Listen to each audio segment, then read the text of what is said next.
ಭಾಗ 3 ಕೂಗುತ್ತಿದೆ ಪಕ್ಷಿ ಪ್ರಶ್ನೆ.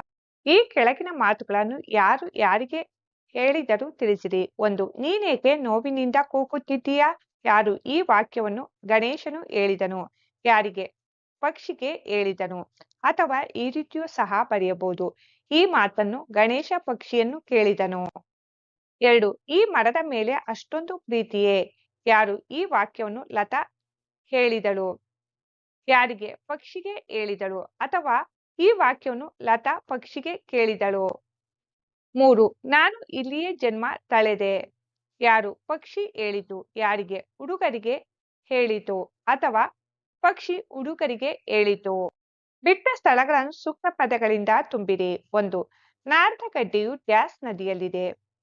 ಉತ್ತರ ಕೃಷ್ಣ. ನಾರದಗಡ್ಡೆಯು ಕೃಷ್ಣ ನದಿಯಲ್ಲಿದೆ. 2.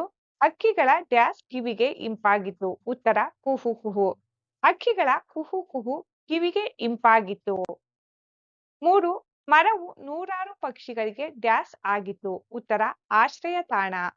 ಮರವು ನೂರಾರು ಪಕ್ಷಿಗಳಿಗೆ ಆಶ್ರಯ ತಾಣ ಆಗಿತ್ತು. 4. ಹಸಿರೇ ಡ್ಯಾಸ್ ಎಂದು ಎಲ್ಲೆಡೆ ಸಾರೋಣ. ಉತ್ತರ ಉಸಿರು. ಹಸಿರೇ ಉಸಿರು ಎಂದು ಎಲ್ಲೆಡೆ ಸಾರೋಣ. ಭಾಷಾಭ್ಯಾಸ.